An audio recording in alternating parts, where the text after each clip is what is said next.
back for another episode, and I got softball on in the background, so it is a good day. I'm watching the Puerto Vallarta one and wishing that I was somewhere warm. Outside is an ice rink here, so I don't know how you do that, because imagine if I had a TV on here. First of all, I would ignore the podcast, and then I would scream randomly. Well, I might do that. We don't know.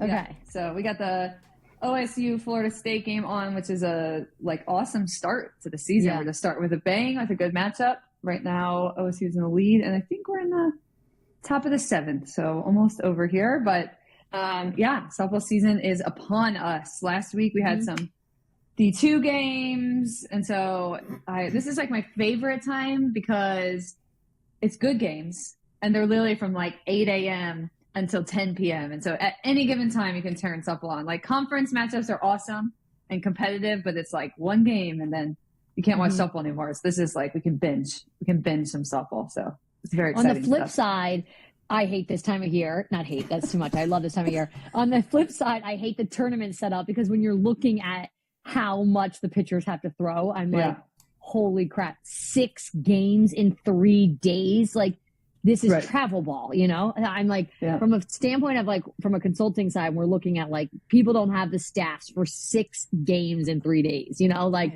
that's the only, I will say, asterisk. I love that. I'm excited about the time of year. I'm excited about it starting, but the tournament setup, damn, we need to like double our staffs for this, you know?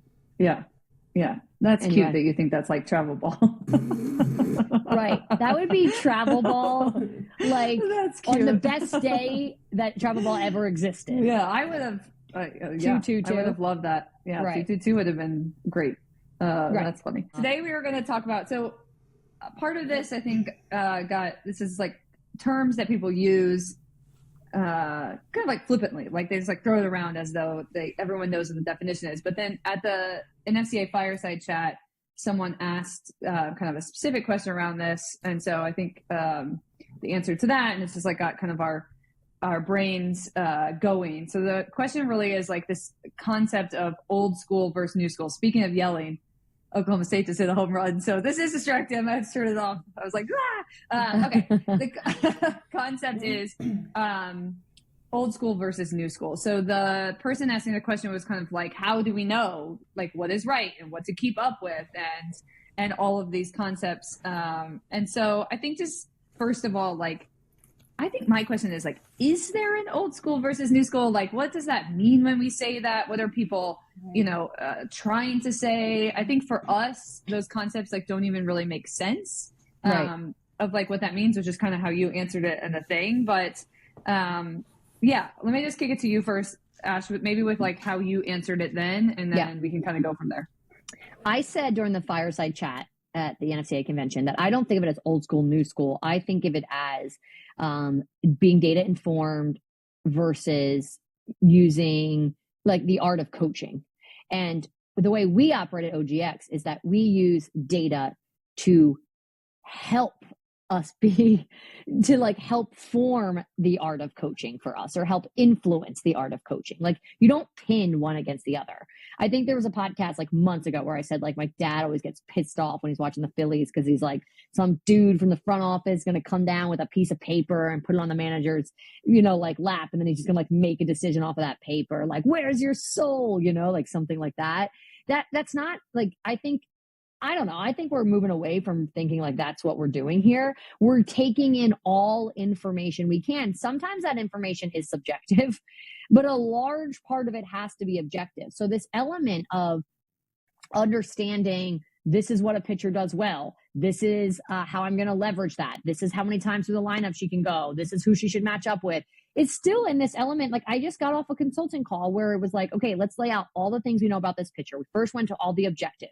Where is she velocity wise right now? How are we feeling about her command? What's her break profile? How many change of speeds does she have? Let's understand exactly who she is, what our approach is with her when she's facing hitters. And then you tell me how you're feeling about her right now. Like, yes, her tools say that she can go 2 times through a lineup, but I know like when she gets in there, like tell me about her personality. Tell me that like, I think these tools she should start a game because of this. And you're like, she just can't handle that. Like her performance anxiety. We take in all the information. So the reason why we don't see it as old school, new school is because we're like, no, it's info. And for a really long time in the game, we didn't have the objective data. So every decision was just made off of anything subjective you were seeing. And so now I'm like, no, we can enhance those decisions. We can be better decision makers because we're not just using our own subjective. This is what we think about her. This is what we also have information. We're going to combine the two of them. So, to us, it kind of seems kind of like silly. Now, I will say that's one world where like I'm thinking of it like within a pitching coach, for example, this idea of like old school, new school. I just want to pause you for 1 second because I think like it's so interesting because I think that is what people mean, but that's not what old school, new school means. You're saying use of data versus not use of data. Like, so this idea that we just throw these terms around to like say something's bad, except we're not being direct about what we are. Because I think of like, if what we are saying is it's bad to be new school. It's bad to take in new information and apply it. If we forget data out the window, it's like at the time I played, we changed from a white ball to a yellow ball. We changed from a certain type of bat to composite bats. Like there was a time period where we went from like a rocker start to a sprint start. And all of that was based off of information that people were getting. Mm-hmm. Like I videoed 2 start types and you got off the base faster in a sprint type. And so then college programs around it, or suddenly, at Auburn, they were doing the jump for defense because they did some studies that worked. And so then people were like, oh, okay, we should do a little hop preset because we can move more. All of that is taking in new information and applying it, which is why to me, this idea of like old school versus new school, it's like, at what point, so we have to, when people say that and how we hear it and what I felt like the person was asking in that is that we have somehow determined that new is fine unless it's data, unless you're being driven by data. And then it's like, old school versus new school. We have that. And that to me is just confusing because we've always, as coaches, like that's part of what you have done is strive to have an edge, strive to have some information that people don't have yet, or to learn or to grow. And so it's like, we only started using that language when it got to like data analytics and that type of approach, right? Because there's this, Krista, there's this mindset that like there's like a data nerd pumping out and telling you what to do about the game. Because it's an idea that somehow someone who's not a coach has come in and like taught you how to coach, and it's like that's not what's happening. Like in the same way that like the person who initially, like we had when we started doing sprint starts in college, the track coach came and taught us, literally. Like we had the track coach come to our practice and learn how to do like sprinter starts. So it's like, what is the difference? Just because that's a coach, it's also an outside person, has nothing to do with softball, like that kind of stuff happens all the time. So it's like a hatred of nerds. It's like bummer. It's basically revenge of the nerds. I think that it would be an example of me saying, like, I think this drop ball is this athlete's, not I think, this drop ball is this athlete's best pitch. She's got to try to lean into the identity. And they're like, what? Like, she's a curve screw. And like, I watch her be able to like throw her best pitch or curve screw. And I'm like, I'm not saying that curve screw are like bad, but if you want to maximize her and maximize her potential. And so they'll like, the numbers are driving what we're trying to like mold her into. That's the world we're comfortable living in at OGX all the time. We give that one example of that athlete who came as a senior in high school, was already committed to a Big Ten school only through curve rise. They were bullet pitches, which is fine, not overpowering in velo, spin rates weren't high, and her neutral fastball was like -9. It was like, what the heck? And she had never thrown it because it was called fastball. And so we helped her like really lean in that summer or that spring season in high school, lean into the identity of a drop ball pitcher just by understanding that's my fastball. That's what I should do. And then she had an incredible freshman year in college. And so we use that example all the time. That was an example of like letting the data push something that was like not based in old school. Old school would have been like, well, she commands, she feels better about curve screw. We don't throw fastballs. These like, you're stuck on something, and so, but the reality is It's risk reward always. So we are like, your highest reward is if you are willing to lean into this approach. So go for it. And there's no chance. I mean, no chance. I may not have a crystal ball, but I would bet anything in the world that if she went into her freshman year in college and threw that rise curve that was like a nothing pitch, it's just a compliment pitch, there's no chance she would have had the success that she had. So I think that's like a good concrete example of like, if you had fully gone into some like old school approach and how, you know, we took this like new information, this data to help push. Now I think there's a world where like the art of coaching, when we explained this to her, was like, listen, I know this is tough. You know, like in the delivery of it, let's maybe just see, you have the high school season. Can we start with you just trying to raise the percentage of time that you throw that fastball from this to this? Let's ease into it. Let's just focus on you feeling good about commanding it through the zone. Like we eased into it. There's an art of coaching instead of just coming in, giving her a piece of paper that was like, you should throw drop balls and walking out the door, right? Like we know there are other human factors to this when someone looks at you like, what?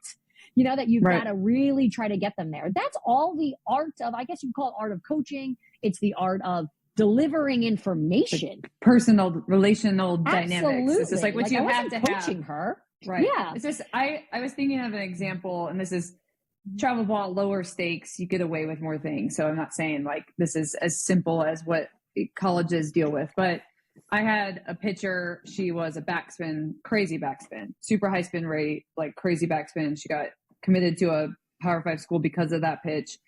And she had a game where she was starting to get hit a little bit. And I went out and she was like, I just want to throw my curve. I can locate it. I feel like comfortable. I can get out of this if you just let me throw my curve. And I was like, you got it. And she did. She got out of it throwing that. Now, the difference is this isn't like, and now forever you should throw your curve. Like, because we knew like that pitch at the next level is not that, like the data and all the evidence we now have ability to access of that pitch being faced at the level you are going is not going to work like that. But there's a level of like, okay, let's see what, if we can do it with that. There are these moments where you might veer off the course that you're going, and where you use the data for is like, we can't do that long term because that's not going to hold up forever. And if you think that's evidence that that's going to hold up forever, like now we've gone too far into the other category. Yeah. But I think it's like, of course you still use the art of coaching. And I say this all the time. Like, I think I feel so much more freed up to be able to focus on the relationship aspect and the competition conversation and reading when the, in travel ball, we had a lot of pitchers with mental, struggles in travel ball now, and being able to read that and focus my energy on that instead of just like, well, I don't know why this pitch is getting hit. Like, I got to focus on why her curve is getting hit. It's like, well, I knew like what happened when that pitch got bad or why that pitch would get hit or the percentages I should be throwing things. And so I just think like it actually frees it up. And that, to me, the actual conversation is you're using old school, new school as like code to go after data. And it's like, let's just really talk about what that means. Because when we played my senior year, Right View Pro came out, everyone used it. It was a video. They could draw lines on it. Like it was new. And then we used it. So it's like, we used all those new tools. We had video. We could do slow-mo on our thing. We had Coach's Eye. We had all these things and tools that we got access to, we kept using. And we only started really crossing this line when it felt like. Okay, so then basically what we're actually talking about here, let's just call this shit out, because basically what we're saying is that no one that we educate about how to analyze data, understand data, and use data is like, no, they're like, oh yeah, this is really helpful, actually. So in reality, anyone who's going to use the phrases old school, new school, they do not understand data. They are overwhelmed by it. They don't have an understanding of how to utilize it. And so instead, they pin an argument against it. It's literally like this it's threatening. Absolutely. There is no one that fully gets the power of how that information can inform you. That's just like, I'd rather not have that. I would just rather not have that going into this game. Like, I have not met a single person who says that. And so it's this idea of, yes, it threatens them. They don't know how to use it. And so therefore it makes them feel like they're less of a coach. And so they're like, that's bad. I have always known how to do it. Like that's the world. And so like, if that's what we're talking about, I'm like, I'm not that interested in this conversation anymore. Actually. You're actually, can we change the podcast? I hate that mindset. I was going to ask Laura, obviously, as someone who like comes at it more from the delivering the data to coaches. Now, a little biased in the sense that most of the time when you're doing that, the coaches are coaches that wants that information. Right. So I don't know that we have. Yeah, but I think maybe like examples of or times where we like our and we have had some like, that's great, Laura. And also like I am a coach on the floor. And so like, here's the reality of it, or maybe not on our reality of like, but that's great. And now we're presenting at this conference to coaches though. And so like, what is going to be able to be digested? I think we had an example of this of, we're working internally on a hitting presentation, and that's a lot of the conversation. It's like our audience is coaches and they have to be able to do something with this information. You're trying to enhance their capabilities. But what has that experience been like for you? Are there any kind of like key things you've seen in the focus or things like that? I was in the middle of a coughing attack in the beginning of this, so I apologize. I know this, get through this without that. Well, I thought you just thought I was particularly funny. No. That's all I thought. I'm trying to keep that to a minimal. Okay. Well, if you need to pause, you just tell us. When you guys were kind of like, talking about this concept of old versus new, where my brain went was like, I often see, I'll say maybe like, I'll say younger coaches. It's not necessarily an age concept, but there sometimes is this like coaching lineage where players have played for a very storied coach, and that coach had a ton of success, and they have set a standard for, something in the game, right? Whether it is wins or offense, defense, whatever. And I often, I get this sense sometimes from coaches that come from these very sort of storied lineage programs that they do feel an opposition, that like, if I don't follow what I've been taught by this human being over here who had all this success, and I somehow incorporate the data, that I'm like violating that, right? I think that's sometimes where that old new school kind of like, I don't know, rears its ugly head a little bit of like, I have to teach exactly how I was taught. And the data threatens that sometimes. It does. It threatens sometimes the things that we assume about the success of that coach. It's just, that's reality. It's just, again, taking in more information. I will say transitioning out of primarily academic audiences and into a coach audience. I spent a lot of time teaching, so like breaking down, complex topics for students is not unfamiliar, but coaches are a very different, I have to cough, sorry. Coaches are just a very different audience. They have like, they're hungry for information, and we've talked about how that can both like kind of harm and hurt them a little bit, right? Where you kind of go grab at all the things, and they sometimes end up paralyzed when having new information in front of them. And so I think, we spend so much time trying to make sure that any of our data, the biomechanics, any of our reporting is just, it's digestible, not just for the athlete, but also for the coach.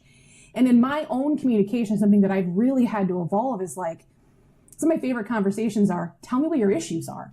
Like, let's not talk about perfect, because like, we know we live in a dream world, right? We created it, of all of these great systems, this player development concept. And the reality is that's not accessible to everybody. And so where I really enjoy those conversations with coaches is like, they're asking questions of like, I get it. What you guys do is awesome.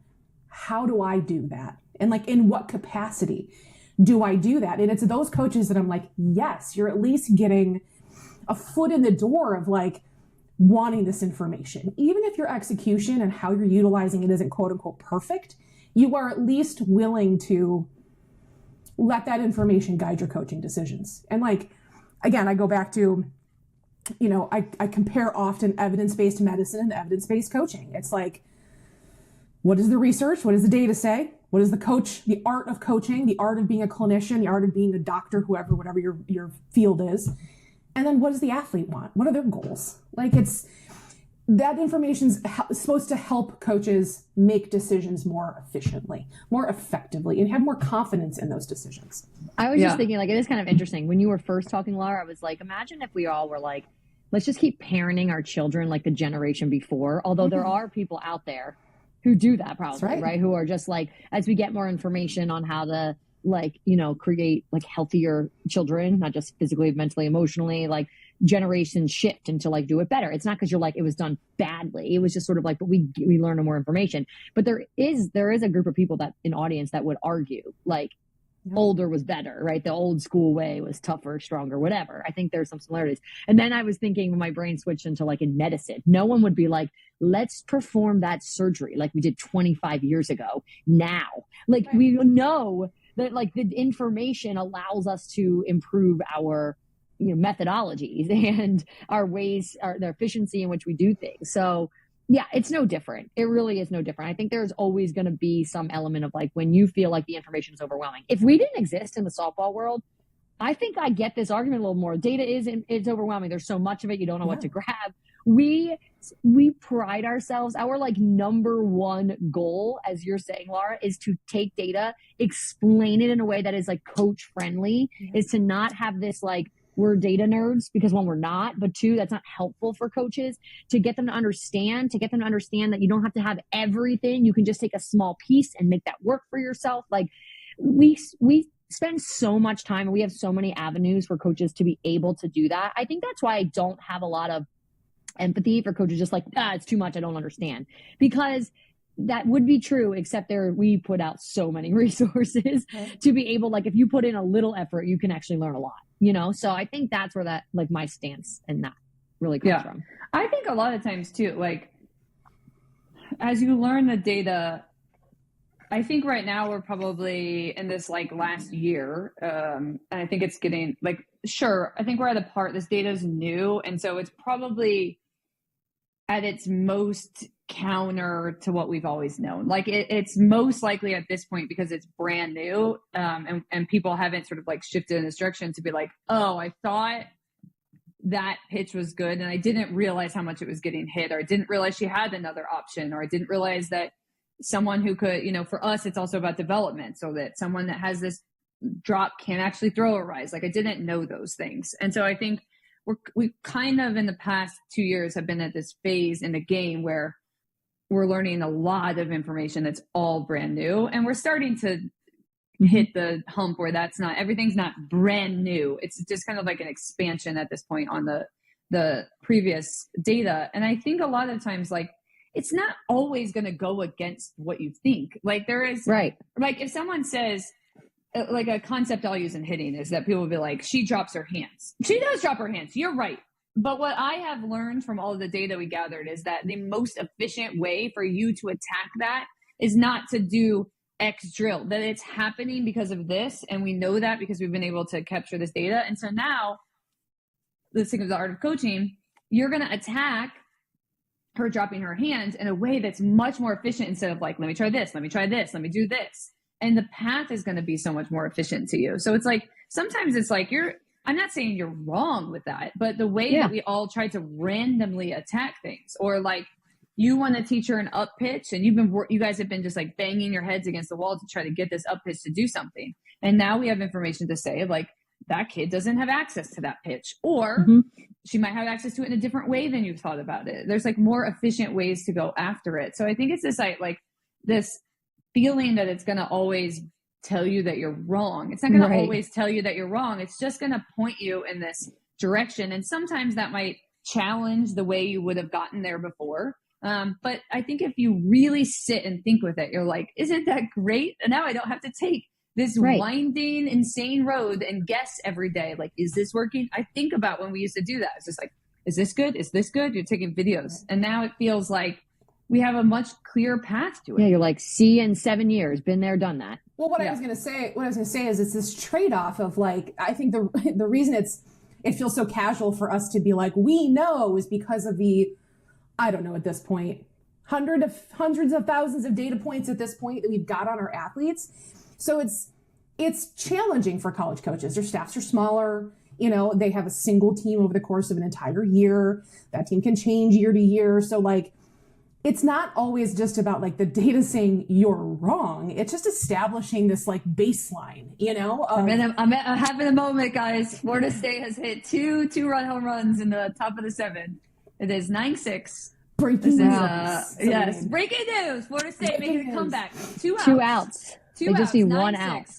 Sorry, I was like, oh, Laura, I'm hearing you, but also this game. Anyways, yes.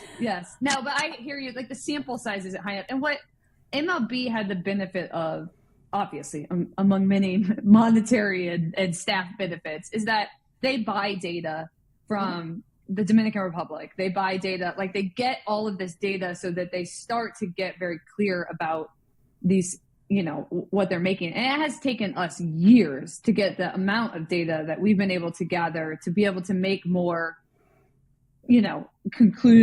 conclusive statements about this is what's successful. And that's going to be a moving target, And so one of the things that is challenging for softball staffs is like, it's why we always push for in-game data to be, Oklahoma State just got the last out. We're not cheering for anyone, but we do work with Oklahoma State, so we're like kind of going to cheer for them. But speak for yourself. I'm definitely cheering for Oklahoma State. What are you talking about? They won, just in case anyone's following this. And this that was an I statement, not a we.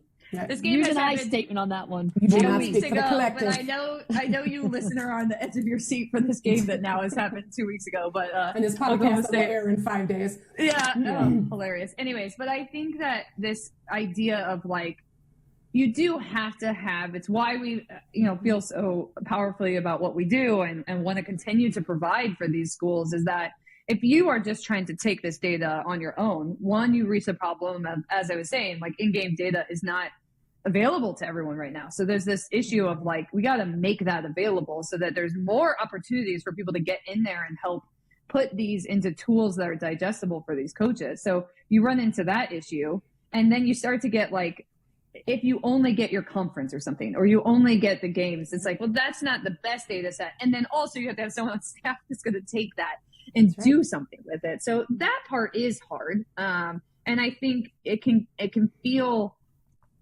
scary, and it probably is wrong if you're just like, I'm going to take this random data set and I'm going to, data point, and I'm going to apply it in this way. And it feels like you're going down the wrong track. But I think that it's supposed to, when done right and in a way that's digestible, and you approach it as what is supposed to help the coach and the player. It's supposed to narrow your options, to provide more efficiency, not to constantly challenge you in a way that's detrimental for what you're trying to do. Like that's not what we're talking about. And so I think if that's where your mind goes, where I was thinking too, Laura, when you were saying kind of the supple stuff, in baseball, I think old school, new school was similarly on these like storied players and these storied coaches. And it also was like data came into the game around the time also that the generations changed.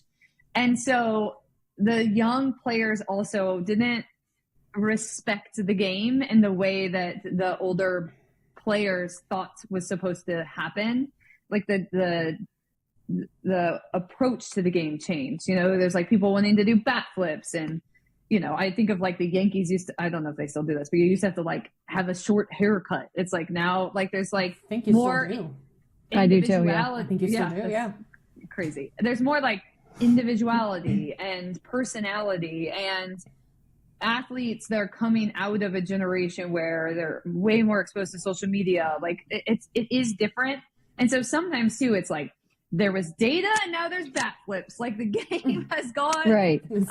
The straw man argument. Right. Yes, well, I also think, Krista, sometimes I think old school, new school is also like how you communicate with people. Like I think there's this like old school, like where I'm like tough, and new school is like where I'm like soft. And I actually think data is the great equalizer in that, because I think it's basically of like, there was a coach the other day that she said some of the athletes were asking her, like, are you basically like, are you going to make decisions, because this is what's happened in the past. We're basically like, on who to throw and who not to throw based on like who you like the best. First of all, even if that was the case, like who would say, yep, that's exactly how I'm going to make a game.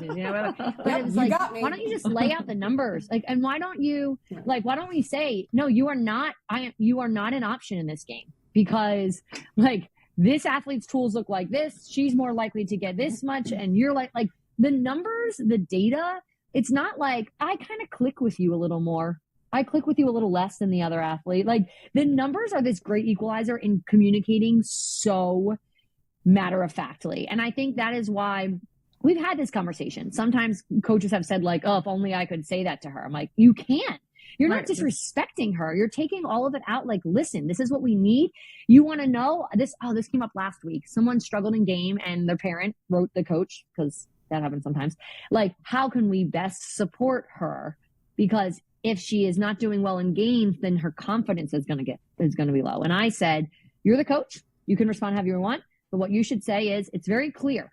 She needs to be able to throw drop ball 60% of the time at -7 inches on both sides of the plate. That was the plan from day one for her. That is what I need her to be able to do. It is clear as day. This isn't because I don't like her anymore. She's annoying me. She literally is throwing that drop ball all over the place in the ground. Like, this is the game plan. Based on the staff we have, that athlete's role is to do X. Stop calling it confidence. Stop calling it someone likes you more, doesn't like you more. Like, hit the road with that stuff. It is like, this is the game plan. And I think that numbers allow you to basically bridge culture-wise. I think the coaches who do the best job of connecting with their athletes, but still run like a freaking tight ship, those coaches are so invested in the data because they use that as a tool to not talk in fluff. Right, because then you're not like trustworthy. It is a more scary conversation when it feels made up.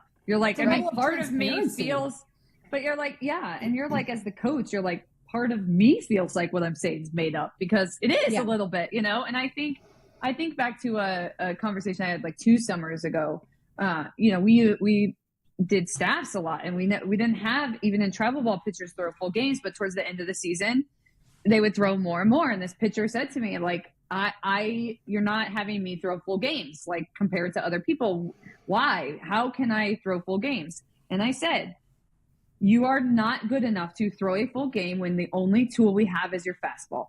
And so if you can't place your off speed or you lose your rise, you can't throw the full game. So if you can maintain those tools at this %, then you can stay in because it's enough variability. But if not, we know that even if you aren't getting hit yet, if those people keep seeing just that pitch, they're going to get hit. And she was like, got it. There was no fluff. I didn't feel nervous about the conversation. It wasn't like, I don't know why I'm taking you out. It just doesn't feel good. You're like, actually, Sally, by the 5th inning, you're annoying to me, so I pull you. Right. Yeah. Or like, because every time I wait and then you get a home run hit off of you and you feel crappy and I'm like, crap. Yeah, you're like, you didn't have the confidence that I could work through it. Like, you're not trying to send you're not trying to send those kids out there to fail. That's not the point. The point is to maximize and leverage them for what they can provide for as long as they can provide it. And I think I always see this to young coaches and we talk about like this, I think eye-opening experience of, learning our systems and respecting the data and understanding how it supports your coaching decisions is like, it takes a little bit of the emotion out of it, of like making that decision. And I think it allows you then to deliver that message in a way that best fits that athlete, right? If you know that she needs to hear the hard truth, if you know that she needs a little bit of a maybe softer delivery, it at least takes like the complexity out of, is this right? Is this wrong? You know the decision's correct. Now you need to deliver it thoughtfully to that athlete. Yep. Another good blend of old school, new school. This came up earlier this week where I said to somebody, this early in the season, we want to map out our decisions on who's throwing what game, how many times through a lineup. If she's on her A game, she's 2 times through a lineup likely. If she's not, it's 1. This person is going to pair with her. And we want to keep those based off of the like categorization. Basically, like we're going to go after them with hard velo, then we're coming after with off speed sync, like the category, and like use that and plug the athlete in that sort of fits that category, that scenario. Mm-hmm. Early in the year, we really have to hold ourselves to that because you don't want to overthrow your athletes too much too soon, right? You can't make it till May, June.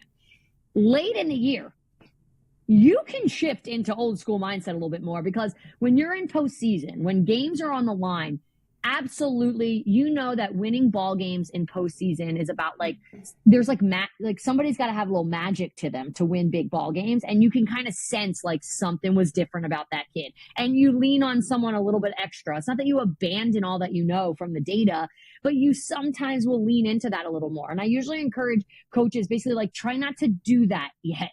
It's week 1. Like we really are trying to, it's not that we're trying to give up ball games here early on because sometimes that can bite coaches, later in the season, but we have to keep in mind, like you can overdo it on a particular picture because you're like, that's who I'm going after. So, I do think like you have to play that pendulum like anything else in the world of like, where am I in the time of year? What do I need to stick to? What do I need to hold myself to? This kind of reminds me of Stacey Newman's conversation at Pitch Talk 2 years ago, where she said like, she just held herself. Now that was her choice. She was like super strict about it. I held myself to like, I'm only letting that person in one time through the lineup. It doesn't matter if they're still doing well. That was my game plan. That's how I'm sticking with it. And that's the approach. And she held herself to that. And I do think, like there's wiggle room as things get later in the year, but I think that's a good back and forth between this like old school, new school. It doesn't always say things that are against what you thought. Like, I think a lot of times the coaches had a sense, good coaches had a sense of things, and then,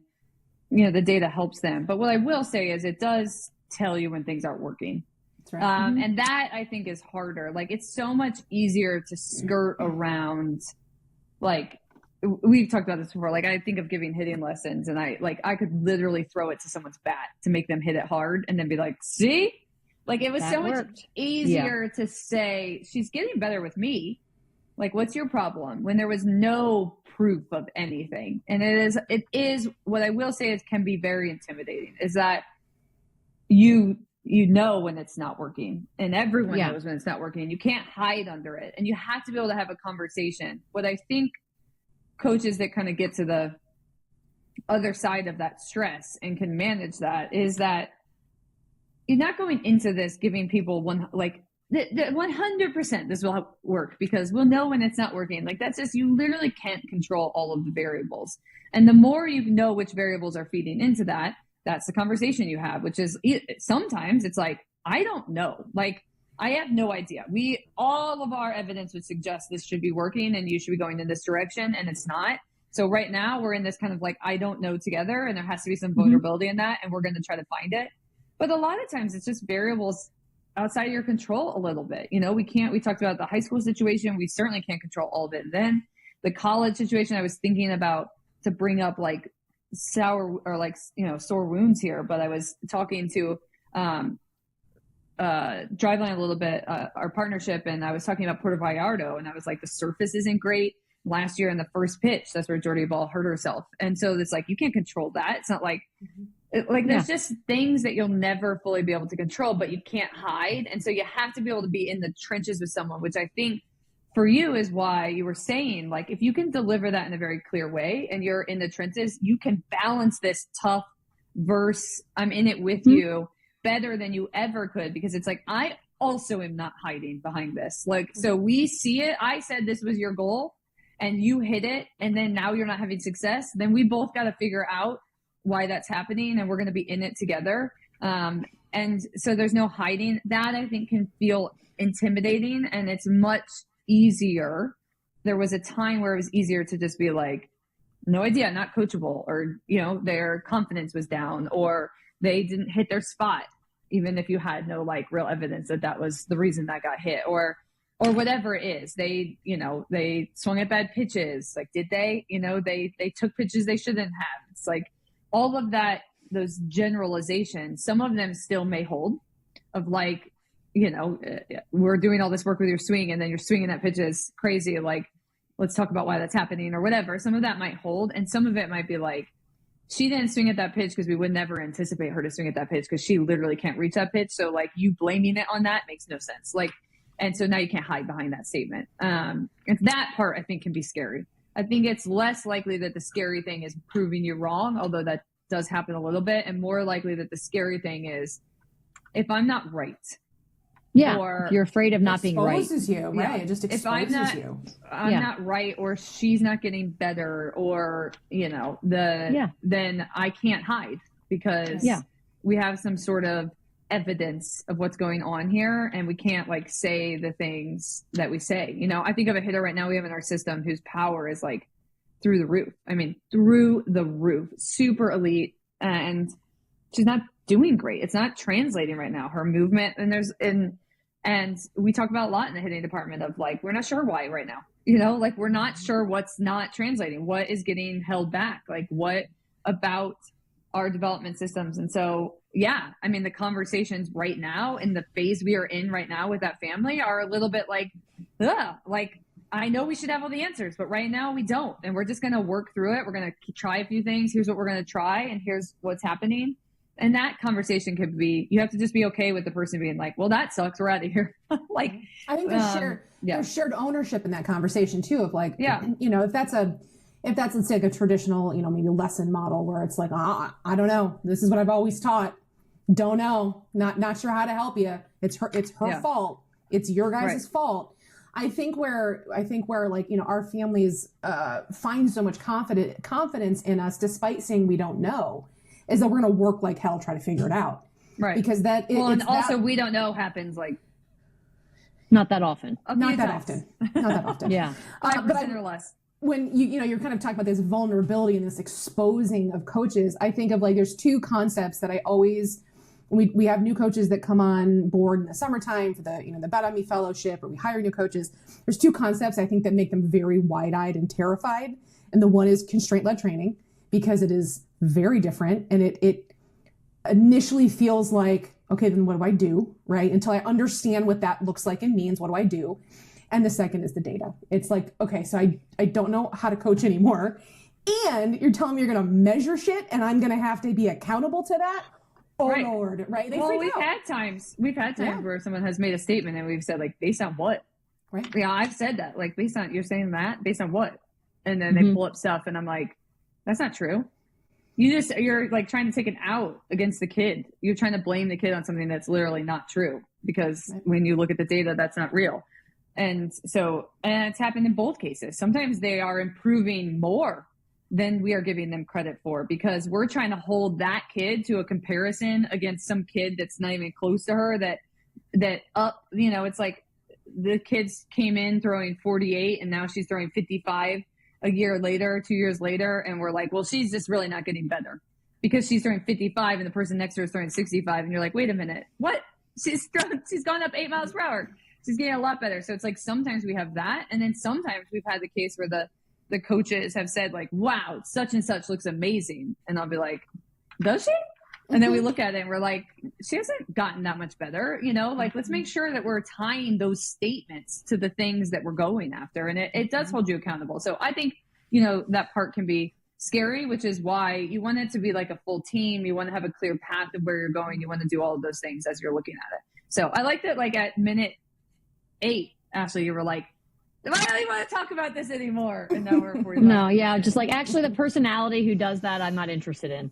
So like most things I'm not interested in. I'm like, I'm just not interested in it. But yes, it's a hurdle. I just feel like, don't feel like that. It's just, in no world, anyone, if you're like, I am always right, and anything that contradicts what I say, like, that's a tough personality. And then all the examples that I gave in any profession, it doesn't matter. In all elements of life, you don't take in new information at the risk of it challenging you. Like, Godspeed. You can end this podcast on that. Adapt or lose your relevance. Like, you have two choices. Yes. Adapt. Yeah, it doesn't make any sense. Like, I think we're the best.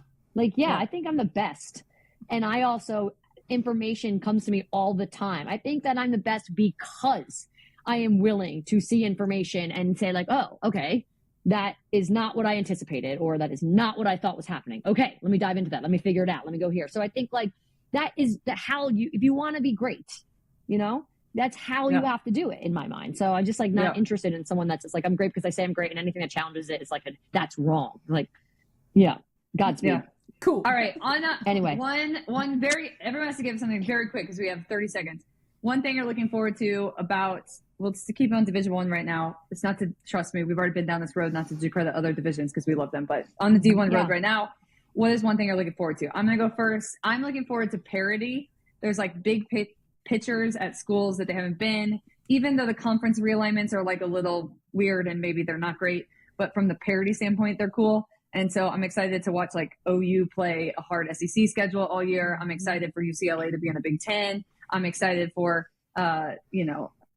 Kennedy and Ball to be back in these schools. So I think like this is going to be like the most parity we've seen in a long time. I'm really excited for that. Mine is selfish. Oh, go ahead. I was going to say mine is selfish in that we just have opened up so many more partnerships with colleges. So I'm literally so excited to have, worked with so many more schools this year versus last, and so many more pitchers, and have seen the like behind the scenes world for them since August. And just like, you know, it's not just these small pockets of schools. There's like schools all across the country. That's just exciting. I just think that like there's such a different level of investment when every week you're working with that. And that's just larger this year. So that's what I'm most excited for. Krista says parody. I say chaos. I'm a big fan of that because I just think there's so much shakeup right now with the conference realignments, whatever, the way the transfer portal is being leveraged, changes in general with, you know, the college level. I think that chaos is exciting because it's not that I dislike OU, but I like shakeups. I like there to be, you know, everybody's fighting for a top spot and it can be anybody. And so like in that chaos, I'm always curious to see like who thrives. I hope it's, you know, our college partners, obviously, but you say parody, I say chaos, and I can't wait to watch it and not have to worry about winning games with what we do. So other than our college partners and supporting them. Yeah. All right. Well, until next week, where we'll be equally distracted, probably watching games. So, like and subscribe the OGX podcast anywhere you listen to your podcast. It helps us, and we appreciate it.